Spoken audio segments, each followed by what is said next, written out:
যাদবপুর লোকসভা কেন্দ্রে যেখানে বলা হয় যে এটা ভাইজানের এলাকা, সেই জায়গায় 2019-এ 1,10,000 ভোটে পীরজাদা বিধায়ক নওশাদ সিদ্দিকী ওখানে জিতেছিলেন ভাঙড়ে।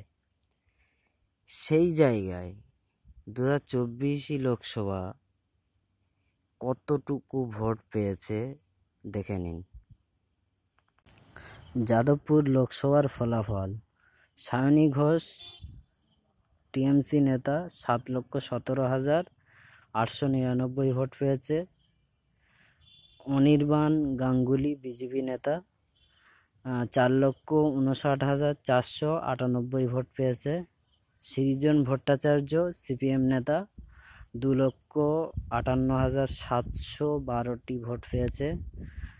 নূর আলম খান আইএসএফ নেতা 83,362 ভোট পেয়েছে।